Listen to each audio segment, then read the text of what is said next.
And We have a different language. Sometimes I can't talk to people because I'm in fear. And of course, if I work in a science department of a university, right, I can't hmm talk. I have to sit in a room on my own because I think that something will slip out. Do you know what I mean? And yet I was asked it, and could I hand over some of the research, but I think just cherry picking it is not good. I don't think yeah, but it will be fair. I think you might agree with my thoughts on this is I think you're speaking the language of the future, and that's Uh, how we will begin to speak yeah, shortly. we will, we will. I mean, there was a time when there was one language, and it was the language of the energy. Mm, yeah, That spirals. This man gives it me in the throat. Blah blah blah. Do you know what I mean? We have a yeah. different set of language, and even Mm, John's mum and dad, sort of know what we're going on about. Do you know what I mean? And yeah, it's like yeah. I went to primary school with John's dad, and so it's so it sort of spills out, and Yeah. it's slowly growing. It's like Rupert Sheldrake's work on rats, wasn't it? You teach one, and then the second one in a different state will learn it quicker. And do you know what I Mm, mean? It's like yeah. this information will share, and it would Yeah. not because of the internet. It'll just be because it will come into our minds. We'll know it. Yes. You Yes. know, Like I down. I didn't have a, I didn't jump to any conclusions. I Mm, didn't say mm. the Archangel Gabriel was talking to me. Do you know what I mean? I Yeah. just said, well, get behind me, whatever you are, you can bugger off. Do you know what I mean? And if Mm, you are what you say you are, then you're not going to take any offense for me to tell you to F off. Do yeah. you know what I Yeah. mean? Yeah. Yeah. Because the spirit world is full of fraud. Mm, Now yes. that may be surprising, as much fraud as on the planet, unfortunately, and Yeah. that comes from the consecrated ground scenario. So which is a question further down, I think. Yeah. Yeah. Wow. Amazing. Absolutely amazing. I'll move on to this next question, which is from Jules. And he's curious in how you perform your healing. What rituals do you perform, if any? What are you thinking or visualize when you're healing someone, particularly this distant energy healing or balancing, I should say, to use your new Yeah, language?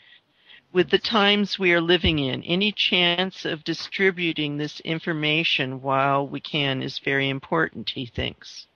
yeah. Um, it is the concept that I will be done. There's no visualization. Mm, We can go into these altered states more or less straight away, just by closing our eyes, and we're there. yeah. I don't know And how that happens. and do you feel that the Om uh saying the Om helps you?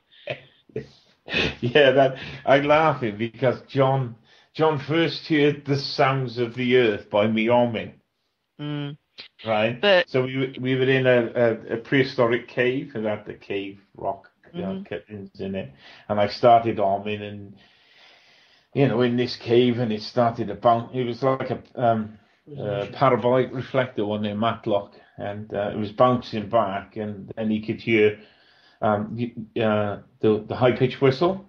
yeah. When energy, so when you're healing, those frequencies change, right? Mhm. So you've Mhm. got the high pitch. Like I was working with one cancer patient, and I had the two tones. So I had a high pitch and a low boom in Yeah. the ears. And of course, Yeah. as you start pushing more energy in, they get louder and louder. So Yeah. a number of tinnitus sufferers. One of my friends is I go fishing with. He's got a small warrior boat, and he said, "Oh, I got tinnitus, and the doctors, it's a problem with the inflammation in the ear." And I said, "Oh, is it?" I said, "Oh, that's interesting." I said, "It may be that." I said, "Let stand on the floor in my living room. I said, and gently, slowly turn around like you're going around a clock face. Mm. And as you turn, the magnetic field that you're standing on that's creating that vibration switches off, and the Hmm. whistling stops. And then if you turn back slowly, so if you just turn your head very, very slowly, this is in the early stages. In the Mm. later stages, when you're working with energy, it's on all the time or off all the time, or Yeah. it's just a comfortable sound that's coming from the earth. So in the early stages of tinnitus sufferers who are not using energy, they will be able to turn their head slowly and it'll switch off. Not all of them, because some of them will have information in the ear, but I would suggest the majority, or you know, I've only tried it with two or three people and seen the Mm. results of that. And, you need to do a bigger medical study. Mm-hmm. Do you know what Mm-hmm. I mean? Yeah. To make a sort of percentage statement. Wow. One thing that I've heard is in intonating the Om that it vibrates the palate, which then directly releases energy into the pineal gland as well.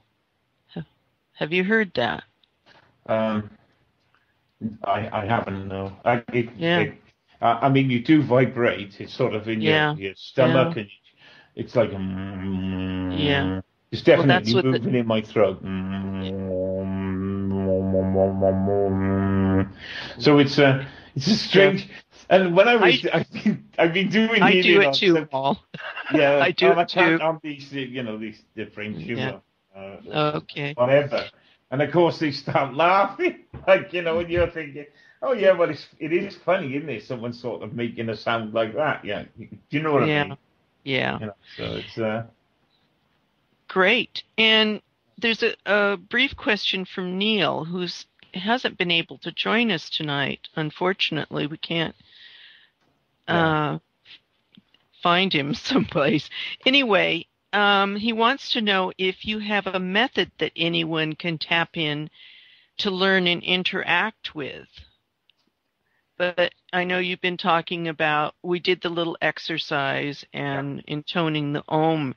Is there anything else you could add to that? Well, I tell you what John used to do with his friends, because some of it, he would take pictures of three similar pictures, right? And this is a thing that I showed him in the early stages, probably 14 or whatever, 15 or whatever, is John then would place energy into the pictures and he would put them up on the internet and he Mm, would put like love into them.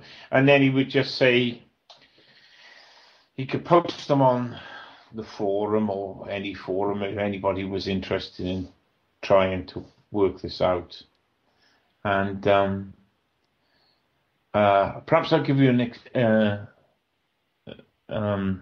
explanation to it. Right, when I was working with John in the early times, I put love and I put jealousy and I put something.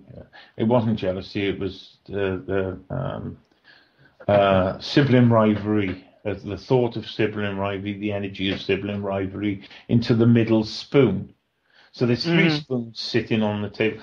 So when John put his hand, the love he put over the spoon, and he said, "Oh, I can see my mother there. Why would that be?" And I go, and I'm chuckling to myself now because they're three spoons, mm.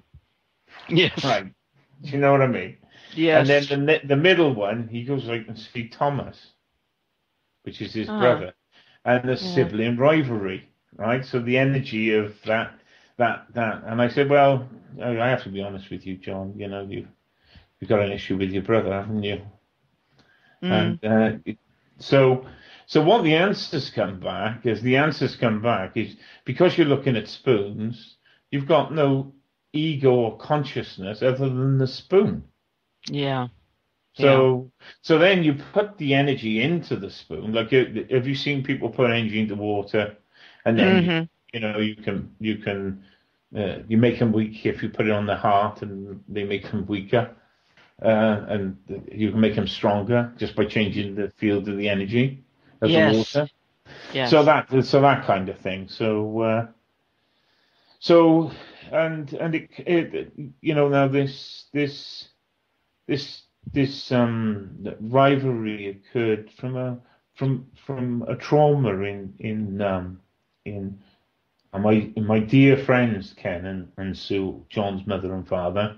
Mm-hmm. And what happened was that Sue lost a 3-year-old child, Oh, and yeah. Thomas was born directly after that. And this is I don't sort of go airing people's linen because um, these are private and very difficult things. But Sue, and I love her to bits. I nearly see her every day when I pick the dogs up. She's very Yeah. kind to me. And of course, she would be like any other mother, heaping concern on her next child, and the next child was Thomas, and John was the oldest. Naturally. Naturally, yes. And so just by viewing that, I knew that, experiencing that thing. So and they are natural expressions of grief, and Yes. I wouldn't have liked to have been through those things. So, but you move on. You move Mm-hmm. on to these things. You don't let them hold you back. Your life is for learning from pain. Yeah. I've had my own pain, and I've learned from it. Mm-hmm. So, just got to let it go. Yeah. Yeah. It's not that easy, though.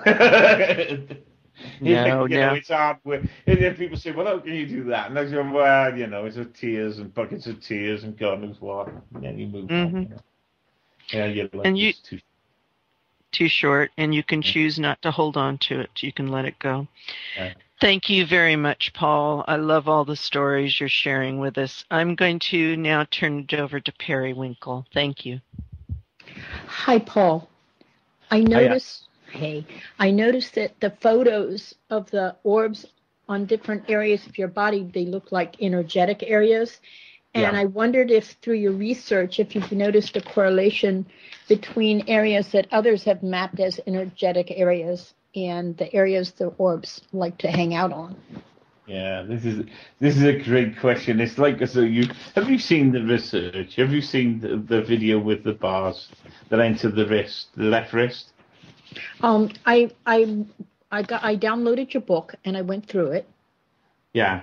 Uh-huh. No, there's a video on YouTube, right? Well, in about 2004 or five, John was filming in the woods, and I was working with some energy, and the bars, right? Now the bar is the orb, and the bar. It enters into the left wrist, across the left wrist. Now, orbs attached to the back of the hand, push strands into the palm of the hand and surround the hand as an energetic field.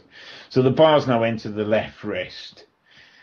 They enter in pairs, right? Now, this is only from one video, so we haven't got enough of it really but it enters the left wrist, and at the same time it enters into the left hip, and as the left hip enters the left hip first, and then it enters into the left wrist, and then they both enter into your body.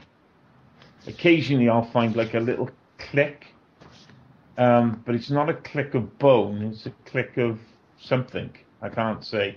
So that's where the bars enter, and they also enter in pairs on the right ankle, vertically now. Those are the areas we filmed. The energy leaks out of the back shoulder on the left scapula, but we haven't got any video of that as such. Now, this is where it gets interesting.